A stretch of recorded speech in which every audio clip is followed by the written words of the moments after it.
Hey there, welcome to Monday Move, where we enhance your asana. Today, sticking with the core theme, we are going to be working with boat pose. So let's hop onto our mats and get started. All right, so the main misalignment in boat pose is the dropping in to the small of the back, rounding the pelvis under, and kind of coming into that hunched upper back position.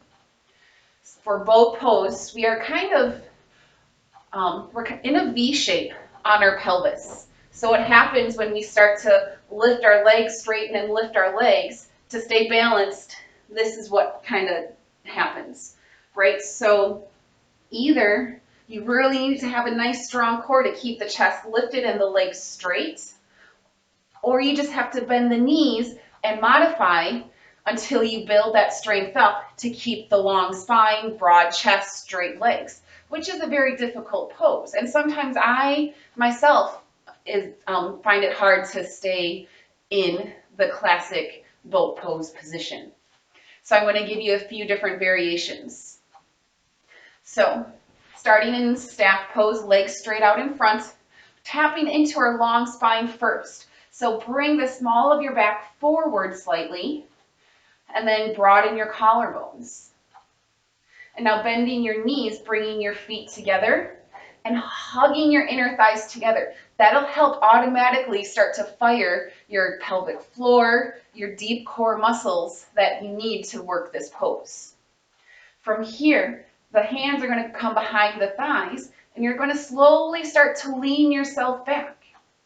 And the hands are nice because you can kind of pull your hands into the thighs to really help keep your chest lifted. Keep squeezing the thighs together. Don't let them relax because then you're going to let go of the core. So the key is low back lifting, thighs squeezing together.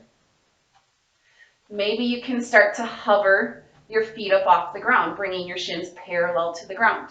Again, if you feel like you start to roll onto your sacrum, this pose is too much for you. So come back to your feet on the ground. So chest lifted, sitting on the tips of your sits bones. Next option is maybe bringing your hands forward, palms up. And then the last option, again, sometimes if I don't warm up good enough, it's hard. So legs are straight. Scoop up the belly, lift the small of your back, and release the arms. Bend the knees and relax. So again, full bow pose is quite difficult. So let your ego go and use the variations that make you feel the strongest. I'd rather have you be in a good form and tapping into the correct muscles than trying to fit yourself into a picture perfect pose you see in the magazine and straining muscles that shouldn't be strained because your body's not ready.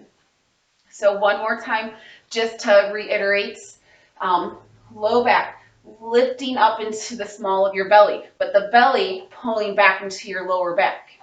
Chest is going to be broad. And then knees bent, feet on the ground, hands behind the thighs. You can also bring your hands up with the feet still on the ground. That's another variation. Hands back to the thighs, maybe lift the feet.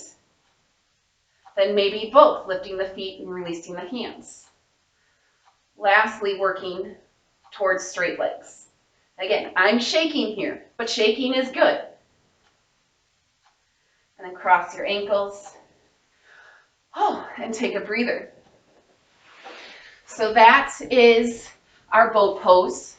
And for the life of me this morning, the Sanskrit word for boat pose is not coming to me, but I will have that in the comment section below. So enjoy, start working that core a little bit more, and let me know how it goes. I will see you next week with another wonderful core pose that we will play with and tap into our fullest potential. All right, have a great rest of your day. I will see you next Monday, and we'll stick working with our core. All right, namaste.